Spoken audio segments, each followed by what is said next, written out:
नमस्कार, आप देख रहे हैं प्रदेश का सबसे भरोसेमंद news channel India news Uttar Pradesh Uttarakhand और मैं हूं आपके साथ आयुष चतनानी। भारत सरकार और किसान संगठन के बीच बुधवार को एक बार फिर से कृषि कानून के मसले पर चर्चा होने जा रही है। पिछले करीब एक महीने से दिल्ली की सर्दी में बॉर्डर पर बैठे किसान अपनी जिद पर अड़े हैं और कानून वापस लेने की मांग कर रहे हैं। हालांकि सरकार ने किसानों से वार्ता करने को कहा है और दिक्कतों को दूर करने का आश्वासन भी दिया है। अब दोनों ही पक्ष अपने अपने रुख पर अड़े हैं। ऐसे में बुधवार की बैठक में क्या होता है, इस पर देश की निगाहें हैं। लेकिन इससे पहले पीएम मोदी के दखल के बाद गृह मंत्री अमित शाह की अगुवाई में ग्रुप ऑफ मिनिस्टर्स की बैठक हुई है, जिसमें कृषि मंत्री नरेंद्र सिंह तोमर, रेल मंत्री पीयूष गोयल सहित गृह मंत्रालय के अधिकारी मौजूद रहे। उधर एनसीपी अध्यक्ष शरद पवार से संयुक्त किसान मोर्चा के महाराष्ट्र से जुड़े किसान नेताओं ने मुलाकात की है। ये किसान नेता सिंधु बॉर्डर और पलवल में प्रदर्शन में भी शामिल हैं और सरकार के साथ वार्ता में भी ये हिस्सा ले चुके हैं। अब किसान नेताओं के मुताबिक पवार ने किसान नेताओं से कहा है कि अगर 30 तारीख तक हल नहीं निकलता है तो तमाम विपक्षी पार्टियों के साथ बैठक करके किसानों के पक्ष में सड़कों पर उतर जाएंगे। सरकार और किसानों के बीच अब तक 6 दौर की वार्ता हो चुकी है, लेकिन कोई ठोस नतीजा अब तक नहीं निकला है। बीच में कुछ वक्त के लिए बातचीत का सिलसिला रुक भी गया, लेकिन एक बार फिर से वार्ता शुरू हो रही है। उधर प्रधानमंत्री नरेंद्र मोदी की तरफ से किसानों के लिए एक के बाद एक योजनाएं देने का सिलसिला भी जारी है। 25 दिसंबर को पीएम मोदी ने किसान सम्मान निधि की किस्त जारी की, तो अगले ही दिन किसानों के लिए 100 कृषि ट्रेनों को हरी झंडी भी दिखा दी गई। अब इस दौरान पीएम मोदी ने यूपी और मध्य प्रदेश के किसानों से सीधा संवाद किया, उन्हें भरोसा दिलाया कि एमएसपी पहले की ही तरह जारी रहेगी। कॉन्ट्रैक्ट फार्मिंग में किसानों का ही भला होगा और किसान ही इसका मालिक होगा। ऐसे में सवाल यह है कि सरकार की सौगातों से क्या किसानों का मन बदलेगा? किसानों को बदनाम कौन कर रहा है? 34 दिन के बाद बात बनेगी कैसे? आज इन्हीं सवालों के साथ एक खास पैनल के साथ करेंगे हम आज की बड़ी बात।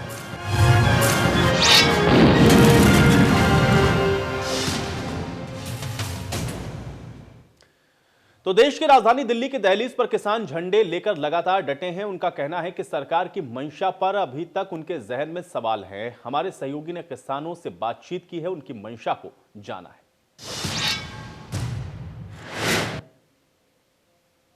महज 24 घंटे का वक्त बाकी है। शायद 24 घंटे बाद हम इस बात पर बात कर रहे होंगे कि बात बनी क्या, या बात बन रही है क्या, क्या बात बनेगी। ये तमाम ऐसे सवाल हैं जो न सिर्फ किसान और सरकार बल्कि देश के जहन में हैं। लेकिन सरकार से बातचीत से पहले एक बार फिर कई जगहों से खबरें आई हैं कि किसान नेताओं ने सरकार की मंशा पर सवाल खड़े किए हैं। आखिर क्यों किसान को सरकार पर विश्वास नहीं है, क्यों सरकार की मंशा पर सवाल है? मैं दिल्ली यूपी की सीमा गाजीपुर बॉर्डर पर मौजूद हूं। दिल्ली की दहलीज पर अभी भी किसान लगातार डटे हुए हैं और अपना आंदोलन लगातार वो कर रहे हैं। किसानों के बीच में मौजूद हूं। आप देखिए, हाथ में तिरंगा है और नारे हैं। 26 जनवरी की तैयारी है, गणतंत्र दिवस पर यहां से दिल्ली कूच की तैयारी है। लेकिन उससे पहले 30 दिसंबर का इंतजार है। क्या 30 दिसंबर वो दिन होगा जब बात बनेगी, और क्या ये किसान अपना जो नया साल है वो अपने घरों में मना पाएंगे या फिर यही मनाएंगे? सीधे उनसे पूछ लेते हैं। एक बार फिर सरकार की मंशा पर किसानों ने सवाल उठाया है। आखिर वजह क्या है? सरकार पर विश्वास नहीं हो पा रहा है किसानों को। देखो, सरकार जो है दिल्ली में है और दिल्ली के दिल पे मुंबई का दबाव बहुत है। मुंबई भारी पड़ रही है सरकार पे। मुंबई का दबाव जब कम हो जाएगा सरकार मान जाएगी। सरकार दही बता रही है, दही खिला रही है कपास। हमें कपास और दही में फर्क पता ना, फिर वो क्या है चीनी ले लो, चीनी को देखकर उठाकर नमक है, चीनी की जगह नमक दे रहे हैं। ये गुमराह करके गोलमोल किसान को लेट करके तोड़ देना चाहते हैं। हाथों में तिरंगा है और जोश मैं 34वें दिन देख रहा हूं कि पहले दिन के मुकाबले कहीं ज्यादा है। और तिरंगा ये खालिस्तानी हम है कि ये है? देश देख लेगा 26 तारीख को। तिरंगे पे देखते हैं कौन पानी बरसाता है, कौन डंडा मारता है। अरे हम परेड में क्यों नहीं जाएंगे तिरंगा लेके? सारा किसान 26 जनवरी परेड करेगा। उससे पहले 30 तारीख भी है, वो कितनी इंपॉर्टेंट? वो 30 तारीख में तो पता नहीं कपूची कपूची गम गम क्या करना चाह रहे हैं। अगर ये पहला कर दें बहुत बढ़िया, फिर हम अपने घर जाएंगे। अगर नहीं करेंगे तो इनसे 26 जनवरी में हम ये देखना चाहते हैं खालिस्तानी हम है, चीन का समर्थन हमको है, इनको है। 26 तारीख में पूरा देश देखेगा कि इस देश में देश का विरोधी कौन है, गद्दार कौन है और देश का वफादार कौन है। हम तिरंगा लेकर अपने ट्रैक्टर बैठ कर झांकी निकालेंगे। देश का पेट ट्रैक्टर पालेगा। दिल्ली में क्यों नहीं जा सकता? इमरान खान की दिल्ली है क्या? दिल्ली तो हमारे मोदी जी की है। मोदी जी को प्रधानमंत्री पद की गरिमा रखनी चाहिए और प्रधानमंत्री बनकर 5 मिनट बात कर ले, समाधान निकल जाएगा। आपसे ये जानना चाहेंगे 30 तारीख इंपॉर्टेंट इसलिए भी कि सरकार से बात, और महत्वपूर्ण इसलिए भी कि ट्रैक्टर मार्च, तो ट्रैक्टर मार्च कब होगा, बात नहीं बनेगी तभी होगा या पहले ही ट्रैक्टर मार्च की तैयारी है, वो थोड़ा जानना। नहीं, पहले कल देखते हैं सरकार क्या कहती है। अगर सरकार नहीं मानती है तो जो कमेटी है वो निर्णय देगी और दिशा निर्देश देगी, उसी आदेश का पालन होगा। सरकार की मंशा पर कई बार सवाल उठा रहे हैं किसान, वजह क्या है, आखिर विश्वास क्यों नहीं हो पा रहा? हालांकि वार्ताएं हुई वो सफल नहीं हुई, शायद ये वजह हो। विश्वास इसलिए नहीं है कि 6 साल हो गए सरकार को वादे करते करते, इसलिए विश्वास नहीं है। क्यों विश्वास नहीं? विश्वास इसलिए नहीं है, ऐसा क्या है इस बिल में जो इस बिल को वापस नहीं लिया जा रहा है। किसानों ने, इन्होंने इतने बिल पास किए, किसानों ने किसी बिल पे आवाज नहीं उठाई, लेकिन किसानों के लिए ऐसा बिल क्यों थोप दिया जो किसानों को मंजूर ही नहीं है? ऐसी क्या मजबूरी है? बिल को वापस नहीं ले रहे हैं, ले ही नहीं पा रहे हैं, ऐसी क्या मजबूरी है? हाथों में तिरंगा, दिल्ली की दहलीज, क्या कहेंगे? जी, विश्वास तो है, सरकार को हमने बनाया है, लेकिन सरकार जो है कि वार्ता कर कर किसानों का जो 3 कानून है इसको जो है कि रद्द कर दे और एमएसपी का गारंटी कानून बना दे। कुछ जैसे देखिए किसान भगवान है, अब भगवान से ही सब कुछ जो है हमको अन्नदाता है, किसान ही भगवान कहा जाता है। पूरे भारत को जो है कि चींटी से हाथी तक चारा देने का काम करता है, दूध दही मलाई घी मक्खन पैदा कर कर शहर को जो है सप्लाई करने का काम करता है। तो मोदी जी से मैं आग्रह करना चाहते हैं कि ऐसा आप जो है किसानों के बीच में अहंकार के नशे में मत डूब जाओ। जनता ने आपको बनाया है, मजदूरों ने आपको बनाया है, गद्दी दिया है, तो ऐसा मत करो। गद्दी से उतारने के लिए किसान अगर चाहेगा तुम्हें 2 मिनट में लाकर नीचे पटक देगा। तो किसानों को आप सुन रहे हैं, 30 दिसंबर दिन है 35वां, बात तो बनेगी, उम्मीद आपने कई बार जाहिर की है, लेकिन मंशा पर भी सवाल उठ रहे हैं सरकार की, आप लोगों की तरफ से। मनसा तो यह है कि जो किसान हारेगा सरकार हारेगी, किसान जीतेगा तो सरकार जीतेगी। ये फैसला नहीं करना हारना या जीतना। जी, तो बहुत बड़ी बात इन्होंने कही कि अगर किसान जीतेगा तो ही सरकार जीतेगी, आप भी क्या कहेंगे? जी जी, हम ये कह रहे हैं जो मोदी जी ने बिल बनाया इसमें करंट थोड़ा ही है, जैसे बना था ऐसे ही वापस ले लो, इसमें कहाँ करंट लग रहा है मोदी सरकार का। ये कहना जी हमारा, तो इसे बिल को वापस ले लो, एमएसपी पे कानून लागू करो। अंत में आप बताइए। तीनों बिल वापसी हो, इसके अलावा और कुछ नहीं। तीनों बिल वापसी हो, किसान वापसी हो जाओ, नहीं किसान यही पड़ा, किसान यही पड़ा। नया साल ही बनेगा, नया साल तो शाम का दिन है, 34वां दिन है, 35वें दिन का इंतजार है। हाथ में भारतीय किसान यूनियन के झंडे, हाथ में राष्ट्रीय ध्वज, और आपने सुना कि किसानों ने क्या कहा, दिल्ली उनकी है, देश उनका है, और साथ ही साथ उन्होंने ये कहा कि सरकार की मंशा पर सवाल जरूर है, लेकिन साथ ही साथ उम्मीद भी है। और एक बहुत बड़ी बात जो निकलकर सामने आई, किसानों ने ये कहा कि अगर किसान जीतेगा तो ही देश जीतेगा। गाजियाबाद से जतिन गोस्वामी, इंडिया न्यूज। 34वें दिन भी किसानों का विरोध प्रदर्शन आपने देखा, और 34वें दिन भी किसान जिन बातों को कह रहे थे, सवाल अभी भी पूरे देश के जहन में वही बरकरार है कि आखिर 35वें दिन जो वार्ता होने वाली है, क्या उसमें कोई रास्ता या समाधान निकलेगा, या फिर किसान जिन बातों को कह रहे थे स्थितियां वैसी ही आगे बनती हुई नजर आएंगी। बेहद महत्वपूर्ण कल का दिन है और आज इसी पर हम लोग चर्चा करते हैं कि आखिर कल क्या होगा। तमाम मेहमान मेरे साथ जुड़ चुके हैं, उनका परिचय मैं पहले आपके साथ करवा देता हूं, फिर चर्चा हम आगे बढ़ाएंगे। रामरतन कुशवाहा जी हमारे साथ जुड़ रहे हैं, विधायक भारतीय जनता पार्टी। रामरतन कुशवाहा जी, बहुत स्वागत आपका इस चर्चा में। जावेद अहमद जी हमारे साथ जुड़ रहे हैं, प्रवक्ता हैं कांग्रेस पार्टी के। जावेद अहमद जी, आपका भी बहुत स्वागत। और देवेंद्र तिवारी जी हमारे साथ जुड़ रहे हैं, प्रदेश अध्यक्ष हैं किसान मंच के। देवेंद्र तिवारी जी, आपका भी बहुत स्वागत है। देवेंद्र तिवारी जी, आपसे ही आज इससे चर्चा की शुरुआत करते हैं, क्योंकि आप प्रदेश अध्यक्ष हैं किसान मंच के। कैसे देख पा रहे हैं कल का दिन, क्योंकि इससे पहले 6 दौर की जो वार्ताएं रही उसमें कोई निष्कर्ष नहीं निकला। अब पूरे देश की निगाहें टिकी हुई हैं कल की वार्ता पर, और किसान अपनी मंशा को भी स्पष्ट कर चुके हैं कि अगर कल बात नहीं बनती है तो फिर आगे की रणनीति उनकी स्पष्ट है। कितना महत्वपूर्ण मानते हैं और कितनी उम्मीद की जाए? कुछ ना कुछ ऐसा होना चाहिए कि लीगल नहीं, कल हम लोग पूरा उम्मीद कर रहे हैं, हमारी पूरी कमेटी के लोग भी वहीं पे मौजूद हैं। और कल की जो मीटिंग है वो देश के लिए भी महत्वपूर्ण है कि एक तरफ अन्नदाता है और एक तरफ सरकार है। और हम लोग पहले से भी कह रहे हैं कि सरकार को आगे बढ़कर किसानों की हक की बात करनी चाहिए। अब किसान को भी हट नहीं करेगा कोई, ये फाइनल हुआ है। जो भी कल होगा डिसाइड, उसमें हम लोग सरकार के साथ कल बैठ के बात होनी है, वो तो तभी डिसाइड हो पाएगा कि क्या कर रहे हैं। कल बहुत महत्वपूर्ण दिन रहेगा। आज भी जरूर। लेकिन देवेंद्र जी, आप लोगों की तरफ से एक जो 4 सूत्रीय जो एजेंडा जो कि दिया गया, और उसी के आधार पर फिर अब सरकार ने अब आप लोगों को बुलाया, उसके अंदर पहला ही एजेंडा आपका यह है कि तीनों कानूनों को वापस ले लें। आप कह रहे हैं कि आप अपनी अधर्मिता पे नहीं रहेंगे, कोई रास्ता निकल जाए। सरकार बार बार ये कह रही है कि कानून आपके हित में है, कुछ चीजें ऐसी हैं जिस पर अगर आपको एतराज है तो उस पर समाधान हो सकता है। लेकिन अगर एजेंडा पहले से ही सेट है तो फिर बातचीत से हल निकलेगा कैसे? सवाल ये भी है देवेंद्र जी। नहीं, पहले से ऐसा कहना बिल्कुल गलत है कि कुछ पर्सनल लोग अपना एजेंडा पहले से सेट कर सकते हैं, हम लोगों का नहीं है। हम लोग सरकार के सामने पहुंचकर वो जो हमारी मांगे हैं उनको अगर मान लेते हैं तो हम लोगों का कोई ऐसा नहीं है कि एजेंडा है कि हमें उनको पीछे करना है। हमें अपने किसानों के लिए काम करना है, अपने देश के लिए काम करना है। इसलिए आज भी लखनऊ से हमारी जो टीम वापस आई थी, उस बीमारी की वजह से कुछ लोग जो कोर कमेटी के थे वो 4-5 दिन के लिए वापस आ गए थे। आज फिर पुनः दिल्ली पहुंच गए हैं और हमारे प्रतिनिधि जो हैं पारुल भार्गव जी भी हैं, वो सब लोग आज दिल्ली में ही हैं। और संभवतः हम अच्छे मन से सोच के कह रहे हैं कि संभवतः कल इसका निर्णय हो जाना चाहिए, क्योंकि ठंड बहुत बढ़ रही है। आए दिन हमारे किसान भाई बीमार हो रहे हैं, एक्सपायर हो रहे हैं, खत्म हो रहे हैं लोग। तो ये जिम्मेदारी सरकार की भी है, हम किसान नेताओं की भी है कि इसमें अब बैठ के चर्चा करके इस पे रात में भी बैठक होनी है कि बैठ के चर्चा होगी कि किसी तरह इस हाल से निकला जाए कि कौन सा ऐसी बीच की चीज निकले जिससे किसानों का नुकसान भी ना हो और हम लोग हमारी मांगे मान ली जाएं। जावेद अहमद जी, आप किसान की बात को सुन रहे हैं, बीच का रास्ता निकल जाए या कोई बात ऐसी बन जाए जिससे किसान अपने इस विरोध प्रदर्शन को समाप्त करें, क्या ऐसी उम्मीद बनती हुई आपको नजर आ रही है? क्योंकि कांग्रेस पार्टी भी लगातार समर्थन कर रही है किसानों का और आप लोग भी इस बात पर बार बार जोर देते रहे कि वापस हो जाने चाहिए ये तीनों कानून।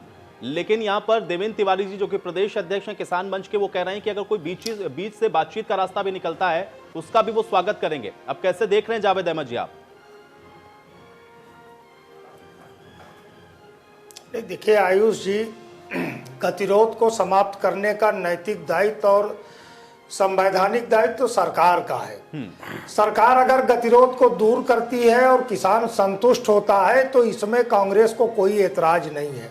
किसान की संतुष्टि सबसे महत्वपूर्ण है। अगर किसान संगठनों को, जो 32 किसान संगठन है, उनको अगर सरकार संतुष्ट कर लेती है, किसानों की जो मांग है उन मांगों का समाधान हो जाता है, तो हमारा तो एक विपक्षी दल के नाते किसान आंदोलन को नैतिक समर्थन है। वार्ता में कांग्रेस तो कहीं है नहीं, ये वार्ता तो सरकार और किसान संगठनों के बीच में होनी है। संतुष्ट और असंतुष्ट सरकार और किसान संगठनों को होना है। जो किसानों की मांग है उन मांगों पर हमने सहानुभूतिपूर्वक और अपने विपक्ष के दायित्व का निर्वहन करते हुए उनके साथ हमने अपना नैतिक समर्थन और सहयोग दिया है। हम उनके आंदोलन में कहीं झंडा लेकर नहीं खड़े हैं, हम उनको बाहर से समर्थन दे रहे हैं। वो किसानों का, खालिस किसानों का आंदोलन है, उसका राजनीतिकरण करने का प्रयास तो सरकार और भारतीय जनता पार्टी लगातार कर रही थी। आज टिकैत जी को देखिए किस तरीके से सरकार के प्रवक्ताओं के विरुद्ध भी जो है वही उसी प्रकार की टिप्पणी करनी पड़ी जिस तरीके से भारतीय जनता पार्टी के प्रवक्ता या नेता कर रहे थे।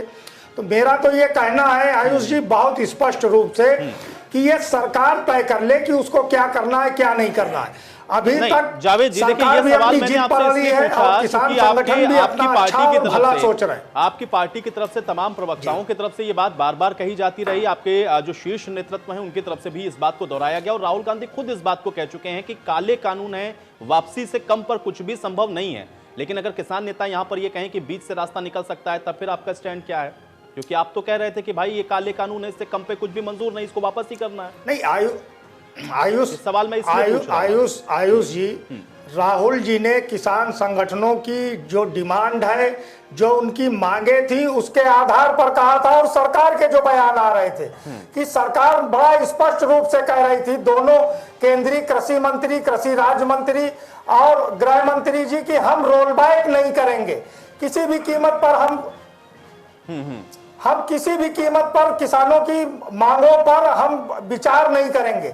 ये उस आधार पर था। इसको इस परिप्रेक्ष्य में देखने का हमें नजरिया रखना चाहिए कि जब किसान कह रहे थे कि सरकार अगर नहीं झुकेगी और हमारे सम्मान के साथ अगर वो खेलने का काम करेगी, हमारे आजीविका के साथ खेलने का काम करेगी, तो निश्चित रूप से किसान संगठन भी आंदोलन में पीछे नहीं रहेंगे।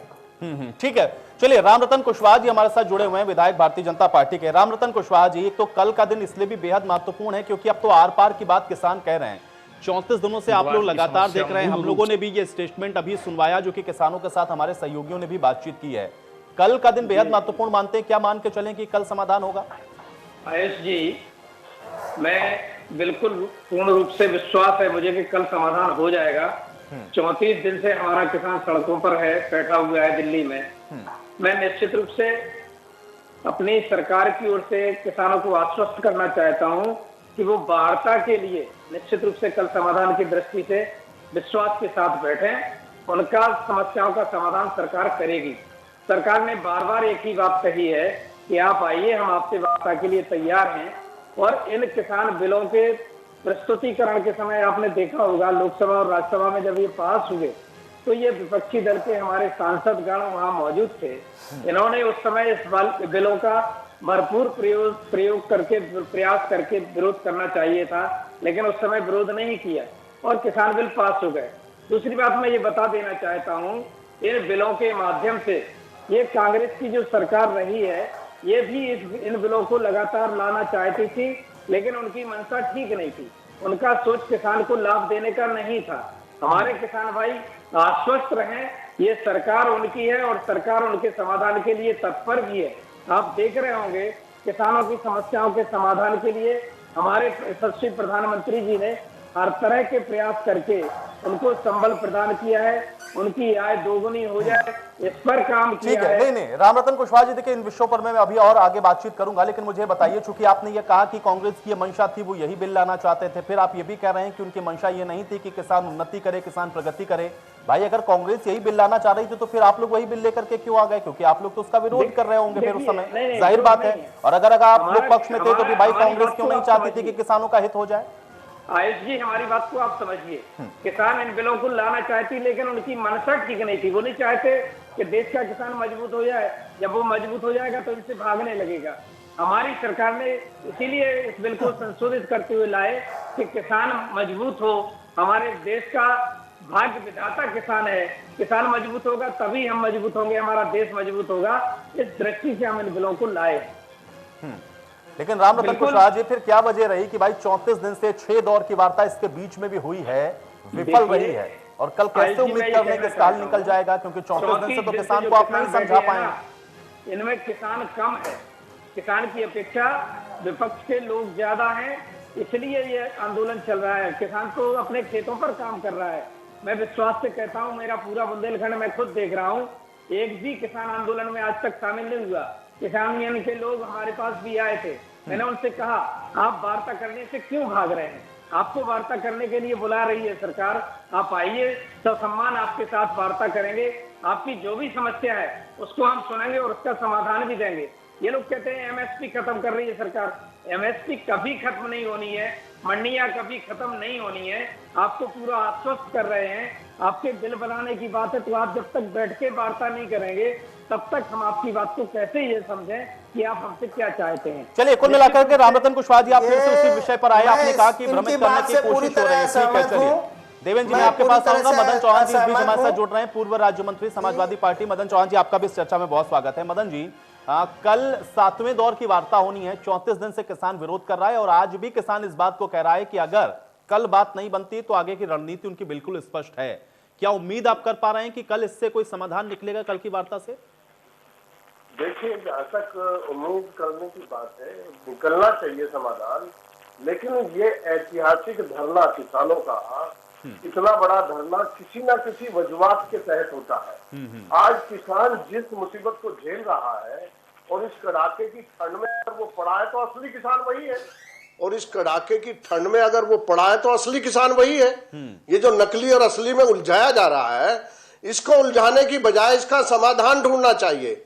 आज एसएमपी का जो एसएमपी को कह रहे हैं कि नहीं खत्म करेंगे, लेकिन उसकी गारंटी भी तो लिख कर दें, उसकी भी तो संविधान में व्यवस्था करें कि इतने रेट पर हमारी ये निश्चित तौर पे खरीद होगी। आज जहां 1% 2% मात्र खरीद होती है तो उससे शोषण हो रहा है। दूसरा कॉर्पोरेट से इसलिए डर रहे हैं लोग कि आपने देखा बीएसएनएल हुआ करता था पहले, आज एयरटेल और प्राइवेट कंपनियां सरवाइव कर रही हैं और बीएसएनएल गायब हो गया। इसी तरह से गन्ना किसान को अगर आप देखें तो जो निगम की मिलें हैं सरकारी, उनका प्राइस मिल जाता है। और जो प्राइवेट मिले हैं वो नहीं दे पा रही। तो प्राइवेटाइजेशन से बहुत बड़ा नुकसान किसान को होने जा रहा है। इसके लिए जो किसान का बेटा है और कहीं ना कहीं व्यापारी मजदूर सब जुड़े हैं। अगर किसान मुसीबत में रहेगा तो अर्थव्यवस्था चरमराएगी, और किसान अगर मुसीबत में रहेगा तो सभी लोग दिक्कत में रहेंगे। तो आज किसान भयभीत है, दहशत में है कि कहीं उसकी जमीन ना चली जाए, कहीं वह बंधुआ मजदूर ना हो जाए। तो इसलिए आज उसकी घबराने की बात है, और तमाम किसान इसीलिए अपना सारा काम छोड़ करके ऐतिहासिक धरने पर सीमाओं पर बैठे हैं। और अगर इसका निराकरण नहीं होता तो ये सरकार की नाकामयाबी है।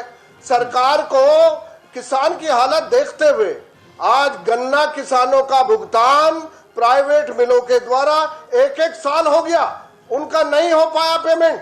रेट बढ़ना तो दूर रहा, पेमेंट ही नहीं हो पाया। तो आखिर किसान डरे हुए हैं, और डरे हुए किसान अपनी जमीन बचाना चाहते हैं, अब बंधुआ मजदूर से अलग होना चाहते हैं। तो उनका प्रयास है कि ये विधेयक बिल्कुल निरस्त किए जाएं, और ये एसएमपी जो है इसकी गारंटी सरकार दे। क्यों नहीं देती गारंटी सरकार? क्यों नहीं इसका निराकरण करती? एमएसपी आखिर ठीक है। आखिर ये जो दो चार चीजें सवाल मैं और पूछूंगा मदन जी, मैं आपके पास वापस आऊंगा। चूंकि आपने कहा कि किसान बंधुआ मजदूर हो जाएगा, तो चूंकि आप राज्य मंत्री रहे हैं, आपने इस बिलों को भी बहुत ध्यान से पढ़ा होगा, आप भी थोड़ा समझाइएगा कि कैसे होगा, क्योंकि ये चीजें भारतीय जनता पार्टी तो कहती है कि भाई इसमें ऐसा कोई प्रोविजन ही नहीं है। मैं समझूंगा आपसे, लेकिन एक बार देवेंद्र तिवारी जी का मैं रुक कर लेता हूं। देवेंद्र तिवारी जी, किसान को भ्रमित किया जा रहा है। किसान अब चूंकि उसको समझ में नहीं आ रहा है कि वो क्या करे, कि अब विपक्षी पार्टियां सही कह रही हैं या सत्ता पक्ष इस उलझन में वो उलझा हुआ है। इस तरीके के आरोप प्रत्यारोप हो रहे हैं इस पूरे आंदोलन को लेकर के। और रामरतन कुशवाहा जी तो ये भी कह रहे थे कि इसमें तो बहुत सारे लोग ऐसे भी हैं जो किसान नहीं है। अब आप तो जुड़े हुए हैं देवेंद्र जी, मुझे बताइए स्थिति क्या है? ये कहना बिल्कुल गलत है कि वहां किसान नहीं है। मैं आपको बता दूं, ऐसे चंद नेता चुनाव के टाइम ही जनता के हाल चाल पूछने भी जाते हैं, उसके बाद नहीं जाते। पूर्व मंत्री हैं, इनको तो थोड़ा सोच समझ के बोलना चाहिए कि ये क्या कह रहे हैं किसानों के लिए। अगर इतनी ही थी तो एक दिन पढ़ के कहीं दिए होते। किसानों के लिए बिल में क्या है यही इनको नहीं मालूम होगा। हम लोगों की जो मांगे थी, बिना किसी उसके छाल और विवेक किसान काम करता है, कोई छाल और उससे नहीं करता है, वो अपने मन से करता है। और ये लोग बैठ करके जब एक दूसरे के ऊपर कीचड़ उछालते रहते हो, पिसता कौन है? किसान। अगर 36 दिन 35 दिन से वहां बैठा कौन है? किसान। ये लोग यहाँ पर बैठ करके सिर्फ बातें बनाएंगे, एमएसपी को लेकर कर रहे हैं। कभी अरे भाई सारे हम लोगों ने एक विधायक चुन के भेजा, अब उस विधायक की ड्यूटी है कि हमारी बात विधानसभा में रखे, क्यों नहीं रखी गई? तो इन नेताओं को तो लाइव आना ही नहीं चाहिए। इनको तो जो चुने हुए लोग गए हैं या पूर्व हो गए, उनको भूतपूर्व ही कर देना चाहिए कि लोग इस सक्षम नहीं रहे, जिसकी वजह से इनको जनता ने नकार दिया या किसानों ने नकार दिया है। अब इस टाइम इतनी कड़ाके की ठंड हो रही है, ऐसे में किसी व्यक्ति के मुंह से ये नहीं निकल रहा है कि कैसे हल निकले कि वहां से लोग हटे। 30-35 लोग अब तक मर चुके हैं, कितने लोग बीमार हो चुके हैं, इस पे किसी का नजर नहीं। लेकिन देवेंद्र जी, बार बार ये बात क्यों कही जाती है कि आप लोगों को दरअसल पॉलिटिकली मोटिवेटेड किया गया है या आप लोग भ्रमित हो गए? देवेंद्र जी, ये देखिए, ये बात मैं इसलिए पूछ रहा हूँ चूंकि किसान आप ही हैं यहाँ पर। मुझे ये बताइए कि भाई क्या भ्रमित कर दिया गया है, भ्रमित है, आपको समझ में आया है कि इस बिल के अंदर क्या है? क्योंकि सरकार क्यों कह रही है बार बार कि आपके हित में है, और आपका हित इससे कैसे हो रहा है? थोड़ा इस चीज को क्लियर करते चलिए। बिल के अंदर से बिल का पूरा समझ में बिल पूरा समझ में आया है। बिल में जो अमेंडमेंट की बात हुई थी वहां भी सब ठीक थी। इसीलिए मैं बार बार कह रहा हूं कि भ्रमित न किया जाए किसी को और सही चीज बताई जाए। इन नेताओं की भी ड्यूटी बनती है कि सही चीज बताएं कि बिल में क्या क्या दिक्कतें थी। पयाली जलाने को लेकर था, एमएसपी को लेकर था, हमारा पूरा संगठन वहीं बैठा हुआ है। लेकिन मैं फिर भी कह रहा हूं कि बीच का हल नहीं निकलता है तो ये बहुत ही दयनीय स्थिति होगी वहां की। ठंड नहीं देवेंद्र जी, देखिए ये तो बड़ी बात आप कह रहे हैं, ठीक है, अच्छी बात है कि आप कल की चर्चा से पहले ही ये बात कह रहे हैं और मुझे अच्छा लगा कि कम से कम सकारात्मक माहौल आप लोग बनाने की कोशिश कर रहे हैं। लेकिन देवेंद्र जी, आप तो कह रहे हैं इस बात को कि बीच का रास्ता निकलना चाहिए, आपका संगठन भी चूंकि उसमें शामिल है, लेकिन ये बात फिर कहां से आई? देवेंद्र जी, मैं ये समझना चाह रहा हूँ, ये बात कहां से आई कि तीनों कानूनों को वापस जब तक नहीं लिया जाएगा ये किसान यहां से वापस नहीं जाने वाले हैं? ये बात कैसे आई? क्योंकि बातचीत के टेबल पर बैठेंगे तो रास्ता बीच का ही निकलेगा। या मन है कि भाई आपने बना लिया है कि तीनों कानूनों को जब तक वापस नहीं लेगी आप नहीं उठेंगे, तो फिर सरकार को वो मानना होगा। बाद कृषि मंत्री से मीटिंग हुई तो मैं भी उस मीटिंग में था। सारी चीजें बन गई थी। उसके बाद क्या हुआ, कैसे गड़बड़ हुआ, क्या हुआ, मैं नहीं बता सकता हूँ। लेकिन जो उसके बाद 17 दिन बाद मीटिंग हुई थी उसमें स्पष्ट हो गया था कि ये चीजें हैं, ये वापस हम लोग जो मेन मुद्दे की बात लेके गए थे और उसमें कोई एजेंडा नहीं था कि हम अड़े रहेंगे। उन्होंने कहा हम ये वापस करेंगे, फिर उन्होंने लिख के देने से मना किया। सरकार की गलती है कि उन्होंने टाइम से कुछ नहीं किया, हमेशा डेट पे डेट देते गए, डेट पे डेट देते गए, जाने की वापस चले जाएंगे ये लोग, लेकिन ऐसा नहीं हुआ। नहीं देवेंद्र जी, मेरा सवाल अभी भी वहीं बरकरार है। ये बात कहां से आई, तीनों कानूनों को वापस लेने वाली बात कहां से आई? क्योंकि आपके किसान संगठन की तरफ से जो प्रतिनिधित्व कर रहे हैं या जो टिकरी बॉर्डर पर, सिंधु बॉर्डर पर जो प्रेस कॉन्फ्रेंस होती है देवेंद्र जी, उसमें जो किसान नेता सामने आते हैं वो बार बार इस बात को दोहराते हैं और बार बार इस बात को कहते हैं कि जब तक ये कानून वापस नहीं करते हैं आप, तब तक हम यहां से नहीं हटने वाले। ये कानून वापस लिए जाएं, ये बात कहां से आई? क्योंकि आप तो कह रहे हैं कि बातचीत हमारी हो रही थी, कुछ मुद्दों पर, कुछ बिंदुओं पर हमको चर्चा करनी थी। ये कहां से हुई? कल कमेटी गठित हुई है, कल लोग जाएंगे। कल संभवतः हो सकता है, कोशिश रहेगी सभी संगठनों की कि सरकार से कुछ संवाद करके कुछ पॉजिटिव निकले इसका हल। जावेद अहमद जी, और सरकार जावेद अहमद जी, तो राम रतन कुशवाहा जी ने कहा कि भाई देखिए पॉलिटिकली इसको कहीं ना कहीं इन्फ्लुएंस करने की कोशिश हो रही है, जावेद अहमद जी। और दूसरा ये भी है कि यहाँ पर देवेंद्र जी भी ये बात कह रहे हैं कि पहले जब 17वें दिन वो गए तब तो बिंदुओं पर चर्चा हो रही थी, बाद में ये बात आई है कि इन कानूनों को भी वापस लेना होगा आपको, और वो कैसे आई वो खुद भी नहीं समझा पा रहे हैं। तो फिर जो बात राम रतन कुशवाहा जी कह रहे हैं उसमें तो फिर पॉइंट नजर आता है कि हो सकता है कि मोटिवेटेड किया जा रहा है।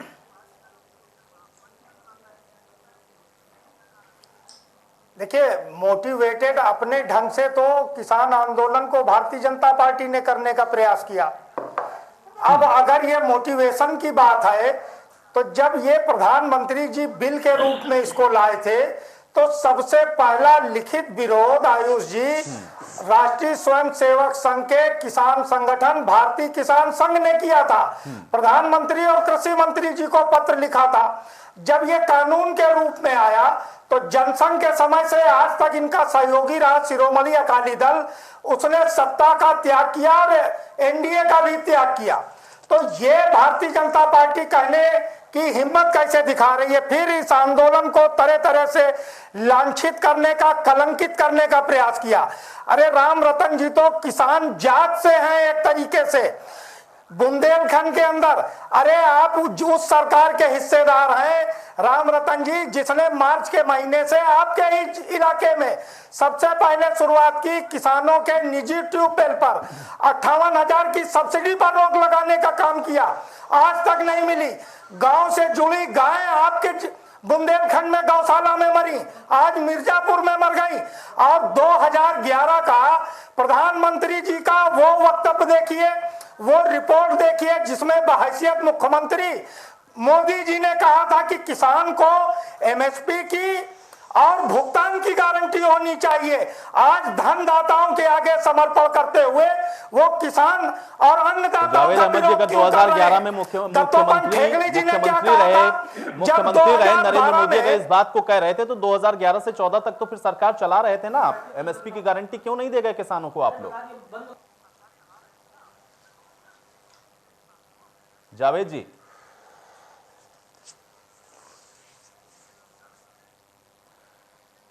चलिए जावेद जी से हमारा संपर्क टूट गया है। राम रतन कुशवाहा जी हमारे साथ लगातार बने हुए। राम रतन कुशवाहा जी, देखिए यहाँ पर जो बातें आप सुन रहे हैं ये बहुत अपने आप में महत्वपूर्ण है। एक तरफ तो देखिए ये भी बात है क्योंकि किसान संगठन इस बात को कह रहे हैं और उन्होंने जो अपना 4 सूत्रीय एजेंडा दिया था उसमें पहला ही एजेंडा उनका यह है कि तीनों कानून वापस होने चाहिए। आप लोग उसकी उपलब्धियों को बता रहे हैं, आप लोग बता रहे हैं कि इनके हित का है, इनके फायदे का है। जब एजेंडे के अंदर ही ये बात हो और उस एजेंडे के आधार पर ही आप लोगों ने इनको बुलाया बात करने के लिए, तो हल निकलेगा कैसे? राम रतन कुशवाहा जी। देखिए आयुष जी, ये जो 4 सूत्री इनका एजेंडा है, अभी हमारे देवेंद्र तिवारी जी ने जैसे बताया किसान मंच के अध्यक्ष ने कि हमारा 17 दिन पहले वार्ता हुई थी किसान कृषि मंत्री के साथ बैठ के और सोल्यूशन भी समाधान भी बन गया था निकल के। लेकिन बीच में कहां से ये बात हुई कि उस समस्या का समाधान नहीं हो पाया। ये मैं आपको बता दूं कि तीनों बिलों को वापस लेने का मुझे तो कहीं से अभी ऐसा नहीं नजर आता है कि वापस लिए जाने चाहिए। जब सरकार किसान की बात को सुनने को तैयार है, किसान की समस्या के समाधान को तैयार है, बिलों को वापस करने की बात कहां से उठती है? किसानों को ऐसी क्या समस्या इन बिलों से है, मैं तो आज तक ये नहीं समझ पाया। और कोई किसान इन बिलों के विरोध को आज तक मुखर रूप से बोला नहीं कि इस बिल में क्या परेशानी है। मैं जानना चाहूंगा कि किसान भाई जो बैठे हैं उनमें से कोई बंदा ये तो कहे कि इस बिल के माध्यम से हमारे इन हितों पर कुठाराघात हो रहा है, आपकी जमीन सुरक्षित है, आपकी एमएसपी सुरक्षित है, आपको व्यापार करने के लिए पूरा देश खोल दिया गया है। उसी तरीके से है राम रतन जी, जिस तरीके से नोटबंदी के बाद काला धन वापस लाने की बात आपने की थी, जिस तरीके से जीएसटी लाने के बाद आपने रिजर्व बैंक का रिजर्व फंड निकाल लिया, ये उसी तरीके की बात है। सरकारी पीएसयू को खत्म करने के लिए भारतीय जनता पार्टी के नेता और संवैधानिक पदों पर बैठे लोग पीएसयू के लिए मार्केटिंग करने का काम कर रहे हैं, अपनी फोटो बना के। देखिए विपक्ष का मजबूत होना और सशक्त होना इसलिए जरूरी है, क्योंकि अगर ये बता रहे हैं जावेद जी, एक सेकंड मेरा सवाल सुनिए। जावेद जी एक सेकंड थोड़ा शांत हो जाए, राम रतन कुशवाहा को बोलने एक सेकंड। जावेद जी एक सेकंड मेरी बात सुने। जावेद जी मेरी बात सुने। जावेद जी अनवरत नहीं बोले। जावेद जी मेरी बात सुने। देखिए पहले तो एक एक करके, एक सेकंड राम रतन जी भी एक सेकंड एक एक करके बोले ताकि बात लोगों को समझ में आए, क्योंकि किसानों का मुद्दा है, थोड़ा गंभीर शैली में यहाँ पर चर्चा होनी चाहिए। जावेद जी मैं बात आपसे जरूर पूछूंगा, क्योंकि सरकार का काम है ये बताना, चूंकि वो कानून लेके आए, वो जाहिर बात है उसका बताएंगे कि फायदा है, उसके नुकसान क्या है ये आप बेहतर तरीके से बता सकते हैं, इसलिए आप उसको बताइएगा, मैं आपको पूरा समय दूंगा। लेकिन एक बार राम रतन जी की बात कंप्लीट हो जाने दीजिए। राम रतन जी 34 दिन से किसानों को आप लोग नहीं समझा पाए, सवाल यही है कि अगर 34 दिन तक आप लोग फायदा नहीं समझा पाए तो अब इस वार्ता के अंदर क्या समझाएंगे उनको? देखिए अभी 25 दिसंबर को अटल बिहारी वाजपेयी जी की जन्म दिवस पर हमारे प्रधानमंत्री जी ने हर तरह से वार्ता की किसानों से, अलग अलग स्टेट के प्रत्येक किसान से, और किसानों ने इस बात को स्वीकार किया कि हमको भ्रमित करने का प्रयास किया गया है, हम लोग आंदोलन में नहीं है, आंदोलन में किसान भी हैं। किसानों के साथ साथ कुछ लोग ऐसे बैठे हैं जो उनको आंदोलन समाप्त करने के लिए तैयार ही नहीं कर पाते हैं या तैयार होने नहीं देना चाहते उनको। उनकी बात को सरकार पूरी तौर पर सुनने को तैयार है जब, तो इस तरह के जो किसान हैं जो नहीं चाहते हैं कि किसान यहाँ से आंदोलन से हटे, क्योंकि आप देख रहे होंगे महाराष्ट्र और पंजाब जो जिनकी अभी ये बात कर रहे थे कि श्रोमणी अकाली दल अलग हुआ, मैं ये कहना चाहता हूँ श्रोमणी अकाली दल क्यों अलग हुआ इस पर हम आप लोग ज्यादा जानते हैं। महाराष्ट्र में भी यही विरोध है, शरद पवार जी क्यों विरोध कराना चाहते, इन बातों को ध्यान रखने की आवश्यकता है। किसान अपना हित समझता है और सरकार के साथ है। मैं पूरे दावे के साथ कह सकता हूं कि इन बिलों से किसान को लाभ है। किसान की कुछ समस्याएं जो कुछ ये कह सकते हैं हम कि उनकी जो परेशानी है उसका समाधान सामने बैठकर होगा, निश्चित रूप से समाधान के लिए सरकार तैयार है, तो इनको वार्ता करनी चाहिए। नहीं, वार्ता से ही समाधान निकलेगा, वार्ता से ही समाधान निकलेगा, और इसीलिए पूरे देश की निगाहें कल लगी हुई हैं और हम लोग सब उम्मीद कर रहे हैं कि कोई रास्ता निकले ताकि जो किसान 34 दिन से ठंड में बैठा है वो अपने घरों को जाए और इस तरीके से विरोध प्रदर्शन की स्थितियां ना बने। मदन चौहान जी आपके पास मैं आता हूं, क्योंकि आपने जब मैंने आपसे सवाल पूछा तो आपने कहा कि देखिए इन लोगों की मंशा ये है कि ये बंधुआ मजदूर बना देना चाहते हैं, किसानों की जो जमीन है वो चली जाएगी पूंजीपतियों के हाथ में। ये कैसे होगा? इस बिल के अंदर कहां लिखा हुआ, थोड़ा समझाइए मदन चौहान जी। देखिए किसान गरीब कड़ी है। किसान जब गरीब कड़ी और गरीब कड़ी होने के नाते ना तो वो मोल भाव कर सकता, न ही अपना उत्पादन बाहर ले जा सकता, ना ही उस पे भंडारण की सुविधा है। और जब भंडारण की सुविधा भी नहीं है तो पूंजीपति आएंगे और पूंजीपति आकर के उसकी जमीन पर खेती करेंगे, तो निश्चित तौर से वो खेती करने के बाद उसको मनमाने तरीके से ले जाएंगे। जो एपीएमसी हमारी है वहां पर कोई उनका अस्तित्व खत्म हो जाएगा धीरे धीरे, क्योंकि इनके ऊपर तो खुली छूट दे दी गई है। पूंजीपतियों को वहां से माल खरीदने की, कॉन्ट्रैक्ट करने की कोई बाध्यता नहीं है। दूसरा, उनका जो न्याय क्षेत्र है वो बहुत सीमित रखा गया। किसान बड़ा वकील तो नहीं कर पाएगा, किसान अपने समय को इसमें यहाँ नहीं लगा पाएगा। उसकी इतनी वकालत करने के लिए पूंजीपति तो बड़े बड़े वकील खड़े कर देगा, और इसका जो क्षेत्र है वो ब्यूरोक्रेसी तक लिमिट कर दिया गया है। तो एक कमजोर कड़ी होने के नाते उसका शोषण होगा, क्योंकि वो बाहर ले जाने की क्षमता उसमें नहीं है, भंडारण की क्षमता उसमें नहीं है।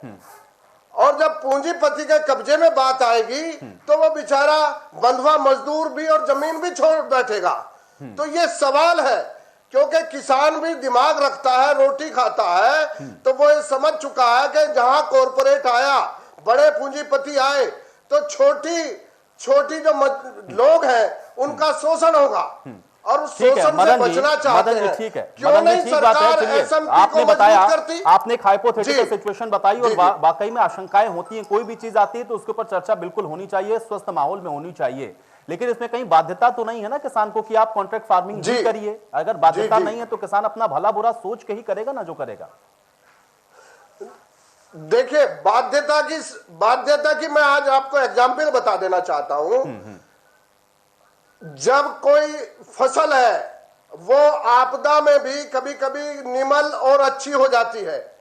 जब फसल में कोई निमल हो गया तो कॉन्ट्रैक्ट हुआ, पूंजीपति कहेगा तुम्हारी फसल, ये उत्पादन, गेहूं, धान, ये ठीक नहीं है, ये काला है, पीला है, और वो इसका रेट घटा देगा या नहीं लेगा, बेचारा किसान तो मारा जाएगा, क्योंकि एपीएमसी का अस्तित्व घटा दिया। पूछ रहा हूं ना भाई, देखिए कॉन्ट्रैक्ट करूंगा मैं मोटे तौर पे पूछ रहा हूं आपसे, पूंजीपतियों के मुझे समझाइए, और देश भी देखना चाह रहा, समझना चाह रहा। मदन जी, मैं ये सवाल इसलिए आपसे पूछ रहा हूं, मैंने कॉन्ट्रैक्ट किया किसी के साथ, मैं किसान हूं भाई, कॉन्ट्रैक्ट के अंदर तो ये भी लिखा होगा ना कि मेरी कितनी फसल होगी, कितनी होगी, कितना नुकसान होगा, उसकी भरपाई कैसे होगी, क्या प्राइस मिलेगा, क्या दाम मिलेगा, ये सारी चीजें तो मेंशन होंगी ना उस कॉन्ट्रैक्ट के अंदर। तो जो मैक्सिमम लिखा है वो तो मुझे मिलेगा ही ना, अगर खराब भी होती तब भी मुझे उतना ही मिलना है, कम कैसे? नहीं, देखिए कितना नुकसान होगा, के अंदर सुनिए कितना नुकसान होगा और फसल में क्या क्या हानि हो सकती है वो कहीं मेंशन नहीं हो सकती।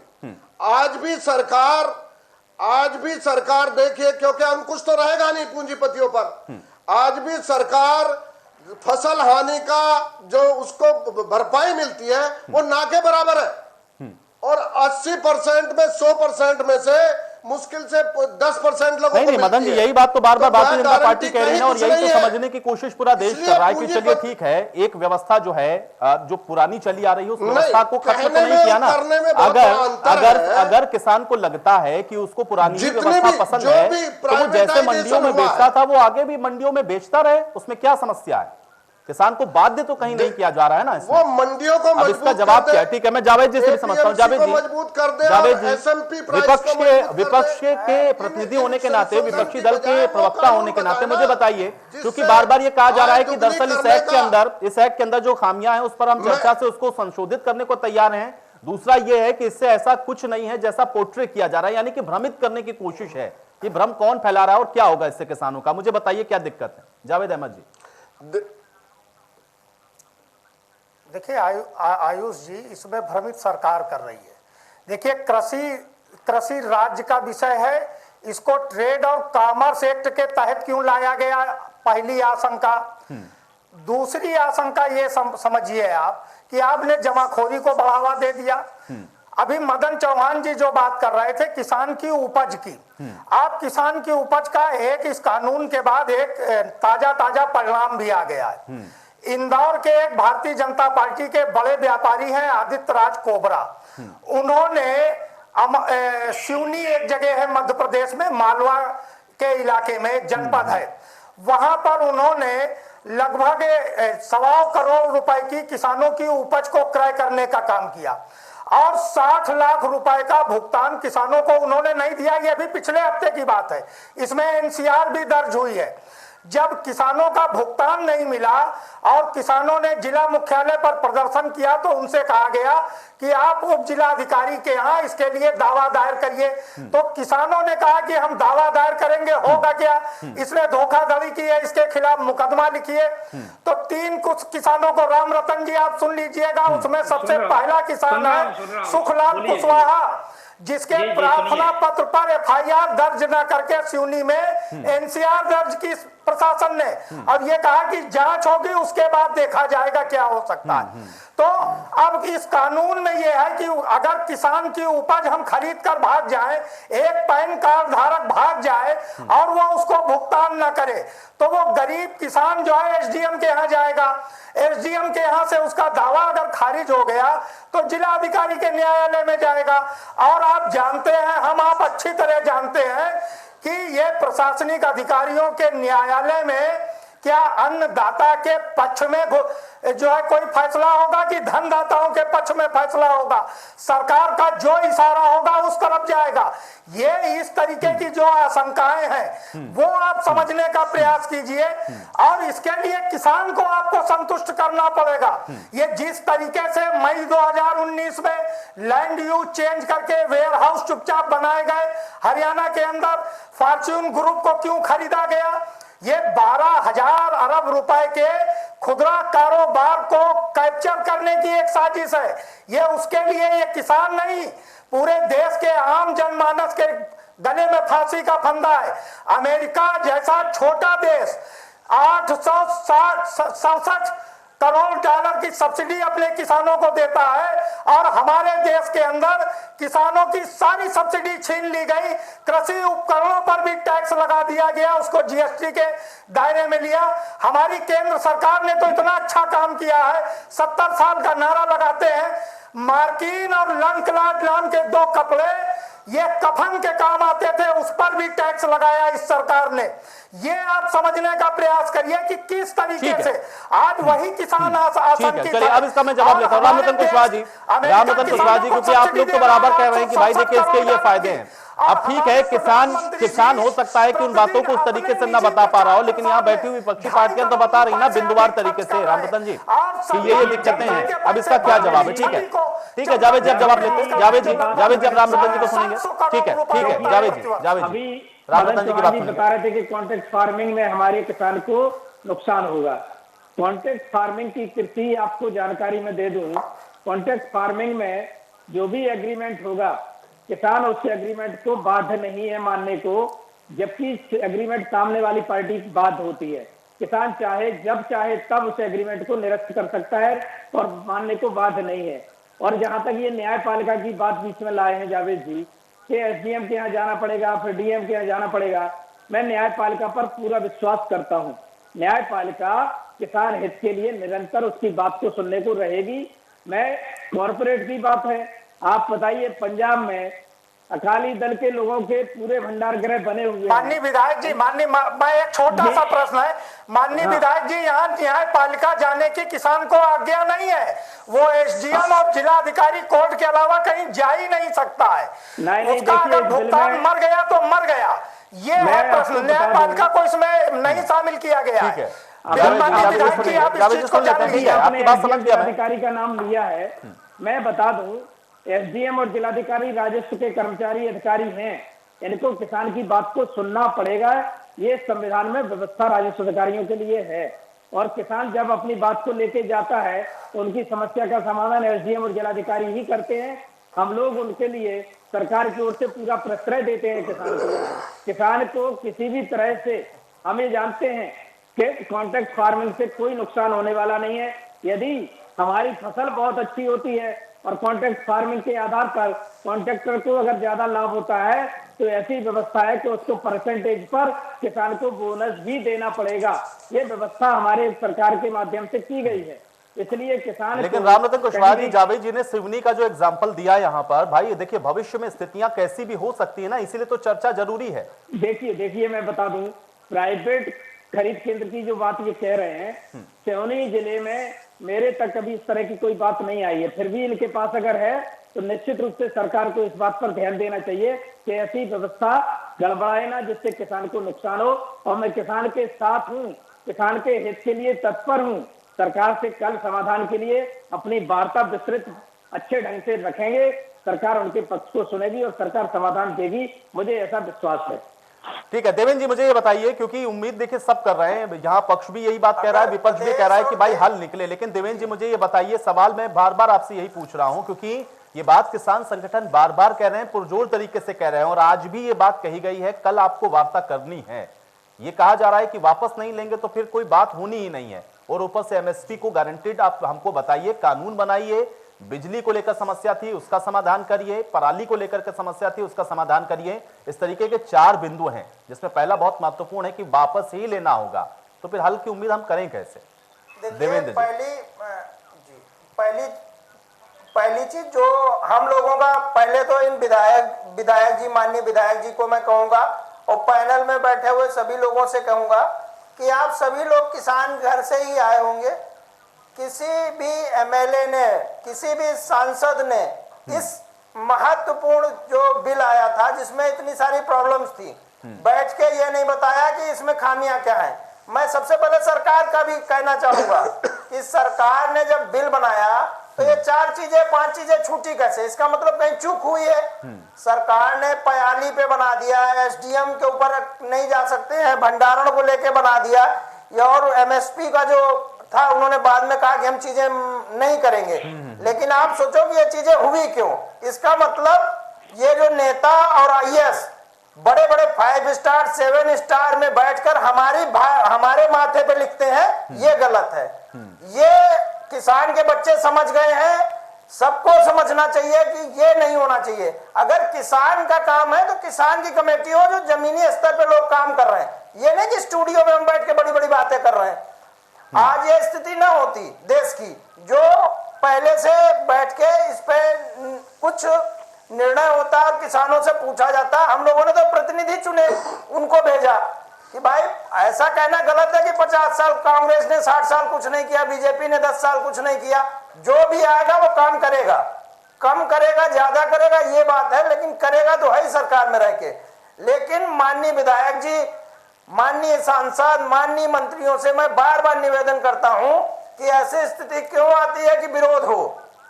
अगर कोई बिल बन रहा है, बाढ़ पे किसी भी चीज को ले लीजिए, अगर बांध की कोई जरूरत होती है, लेकिन देवेंद्र जी मुझे बताइए, क्योंकि आपने चर्चा में ये कहा कि आप जिस वार्ता के अंदर गए, आप उस चर्चा के अंदर गए जो कि आपकी कृषि मंत्री के साथ हुई थी, उसमें किन बिंदुओं को लेकर के आप लोगों की आपत्तियां थी और क्या चर्चा हुई थी वहां पर? क्योंकि ये भी तो देश को जानना जरूरी है ना।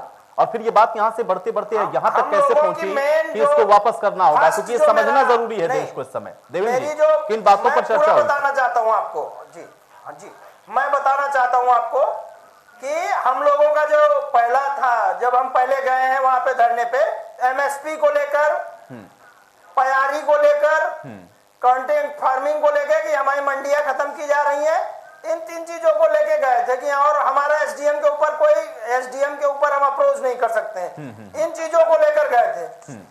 तो इन चीजों पे जब वहां बैठे तो मुझे लगा कि निपट जाएगा, लेकिन सरकार ने उसको सारा ये जो माहौल खराब किया वो सरकार ने किया है। अरे आज भी सरकार चाहे, देश के प्रधानमंत्री चाहे तो कल ये मुद्दा 1 मिनट में निपट जाएगा, लेकिन क्यों किसानों को ऊपर नहीं कर रहे हैं? लोग राजनीति कर रहे हैं, वहां पे लोग मर रहे हैं, ठंड से परेशान हो रहे हैं। अब उसके बाद भी माननीय लोग बैठ के कह देते हैं कि वहां ग्रुपबाजी हो रही है। अरे आप डायरेक्ट बात करिए ना।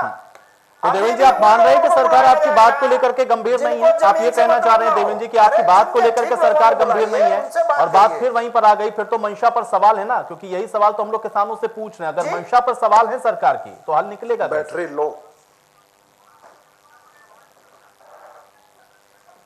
प्रधानमंत्री को लाइव आके कह देना चाहिए, जैसे मुख्यमंत्री ने कहा, यूपी के सीएम ने कहा कि हम किसानों के लेकर ये सारी चीजें स्पष्ट हैं कि मैं ये योजनाएं ऐसे ऐसे करूंगा, कार्यक्रम चलाऊंगा। लेकिन कार्यक्रम कैसे चले? मुख्यमंत्री है, प्रधानमंत्री तो हर जगह हैंडल नहीं करते ना। अब ये लोग क्या कर रहे हैं, उसको बड़े बड़े इवेंट्स की तरह यूज कर रहे हैं। हमारा ही पैसा तो बर्बाद कर रहे हैं उस इवेंट में, लोगों को समझाने के लिए। वो छोटे स्तर पे जाकर किसानों को समझाएं, बिल के बारे में बताएं। कहीं भी बिल पब्लिश नहीं करते, 16 पन्ने का बिल दे देंगे, कौन पढ़ लेगा? इतना पेचीदा वो बिल है कि आप भी उसमें आज तक नहीं पढ़ के समझ पाएंगे होंगे कि क्या खराब है क्या गलत है। हम लोगों ने बहुत रिसर्च किया, हमारे जो भाई पढ़े लिखे बहुत अच्छे स्तर पे एडवोकेट है, बहुत कृषि का ज्ञान रखते हैं, उन्होंने उसमें रिसर्च किया, तब उन्होंने बताया कि ये 4 चीजें इसमें खराब है, ये 4 चीजें हटनी चाहिए। सरकार ने कहा था पिछली बार ये 4 चीजें हम हटाएंगे, अब क्यों नहीं हटा रहे, अब उनके ऊपर है, इसका फैसला कल होगा। उन्होंने कहा कल बैठक होगी। और हम लोग चाह रहे हैं कि पारा दिन पर दिन गिरता जा रहा है, लोग ब्लोवर हीटर लगा के बैठे हुए, हमारे सारे भाई बंधु वहां पे खुले में बैठे हुए टेंट लगा के, ओस ऊपर से पड़ रही, टेम्परेचर गिरता जा रहा है। इस पे सभी राजनीतिक दलों को, सभी विधायकों को मिलकर आवाज उठानी चाहिए कि इसका हल कल किसी न किसी हालत में निकलना चाहिए। जो एक्चुअल चीज है, एक्चुअल चीज आप लोग भी समझते हैं कि इसमें प्रॉब्लम क्या है और इसमें सही क्या है, तो सभी मीडिया बंधुओं से भी हाथ जोड़ नहीं, हम लोग तो देखिए भाई अपनी बात, हम लोग अपने काम को बेहतर तरीके से कर रहे हैं और इसीलिए हम लोग रोज इस बात पर चर्चा करते हैं कि आप लोग की समस्या का समाधान हो जाए। लेकिन भाई समाधान जहां से निकलना है समाधान वहीं से होगा और इसमें 2 ही पक्ष हैं, एक किसान का पक्ष है, एक सत्ता का पक्ष है और मुझे लगता है कि उम्मीद है कि निकलना चाहिए हल। ठीक है, बहुत जल्दी से राम रतन जी देखिए किसान की बात को आपने सुन लिया, जिन बिंदुओं को लेकर के उसकी आपत्ति थी उसको वो अब आगे कहते हुए वो ये कि भाई मंशा देखिए, इसलिए भी आप लोगों के ऊपर सवाल है कि पहले से गंभीरता आप लोगों ने नहीं दिखाई और 3-4 बिंदु तो इसके अंदर बड़ी खामियां हैं जिसका जिक्र वो कर रहे थे, ये हल हुआ क्यों नहीं? 6 दौर की वार्ता तो हुई है ना राम देवेंद्र तिवारी जी की बात को बड़े गंभीरता से सुन रहा था, उन्होंने बहुत अच्छी बात कही है और जो बैठक उनकी कृषि मंत्री के साथ हुई थी इन्हीं बिंदुओं पर संभवतः समाधान तय हो गया था। लेकिन ये बात किसी तरह वहां से लीक हुई और लीक होने का फायदा लिया अपोजिशन के लीडर्स ने कि अरे ये तो देवेंद्र तिवारी लाभ लिए जाते हैं। ये भावना कहां से जागी?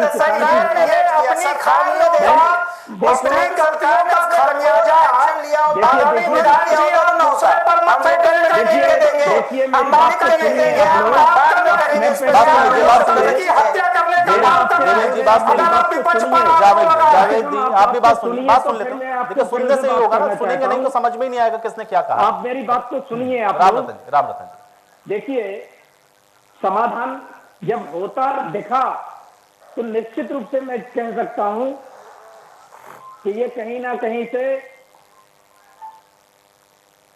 पॉइंट समझने का है। किसान हित के लिए सब लोग लड़ रहे हैं, मैं भी चाहता हूं कि किसानों की समस्या का समाधान हो, लेकिन किसान जब तक वार्ता के लिए बैठेगा नहीं, अपनी बात रखेगा नहीं। कृषि मंत्री जी से, प्रधानमंत्री जी से उनकी भेंटों के टाइम तय हुए थे, लेकिन किसान यूनियन के अलावा जो 34 संगठन बने हुए हैं, इन संगठनों में कुछ लोग ऐसे हैं जो नहीं चाहते हैं कि समस्या का समाधान निकले, क्योंकि वो देश के विकास के प्रति पूरी तौर पर समर्पण का भाव उनमें नहीं है। समर्थ देश नहीं देखना चाहते हैं, वो चाहते हैं कि यही तो बड़ा सवाल है ना राम रतन जी। देखिए एक तरफ तो आप कह रहे हैं उसमें कुछ लोग ऐसे हैं जो चाहते नहीं है और फिर वही संगठन आपसे कल बातचीत करने के लिए जा रहे हैं, इसीलिए मेरा सवाल ही यही था कि कैसे आप लोग इसका हल निकालेंगे। चलिए अब मेरे पास समय बहुत कम है, मदन चौहान जी आपके पास मैं आ जाता हूं क्योंकि उम्मीद पर ही दुनिया चल रही है भाई, उम्मीद पर दुनिया कायम है। लेकिन कल की वार्ता से क्या आप उम्मीद कर पा रहे हैं? क्योंकि किसानों ने जो 4 एजेंडे अपने दिए थे उसी के आधार पर सरकार ने बुलाया बातचीत के लिए। लग रहा है कि सरकार बातचीत के जरिए या फिर इनकी बातों को मानने वाली है, इस वजह से भी 30 तारीख का वक्त कल 2 बजे का दिया गया है। मदन जी उम्मीद है? जी जी जी देखिए, इसमें कोई 2 राय नहीं है। जो हमारे किसान हैं, वो जो किसान की कड़ी है, चाहे वो पराली का मसला हो, चाहे एसएमपी का मसला हो, चाहे एपीएमसी, ये सब गन्ना किसानों के भुगतान का मसला हो, ये सब सरकार के अधीन है। और आज की सरकार कमजोर सरकार नहीं है, वो मन से मानवता पे, इंसानियत पे और जब भी चाहेगी हल निकाल सकती है।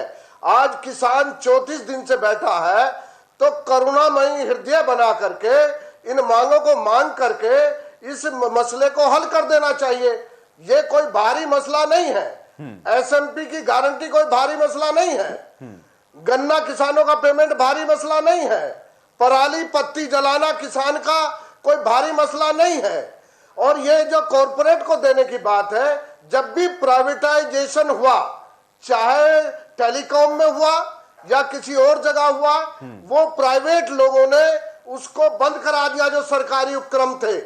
आज भी यही आशंका है, कहीं ये प्राइवेटाइजेशन ये किसानों को आय दुगनी करने के बजाय कहीं उनकी जमीन ना छीन ले, कहीं वो बंधुआ मजदूर ना हो जाए, कहीं उनके चलिए मदन जी, आपकी जो आशंका है और हम भी उम्मीद यही कर रहे हैं, क्योंकि किसान भी इसी आशंकाओं को लेकर के 34 दिन से डटे हुए हैं। और अब देखना यह है कि कल की जो वार्ता है उसमें समाधान निकाला कैसे जाता है। मेरे पास समय नहीं, आप सभी का बहुत शुक्रिया समय निकालने के लिए, चर्चा का हिस्सा बनने के लिए। हालांकि कल का दिन अपने आप में बेहद महत्वपूर्ण है, क्योंकि 34 दिन से किसान विरोध कर रहे हैं, कल 35वां दिन है और किसान अपनी आगे की रणनीति को भी अब स्पष्ट कर चुके हैं। अब देखना यह है कि कल की वार्ता से क्या कुछ निकलकर सामने आता है। आज बड़ी बहस में मेरे साथ फिलहाल इतना है।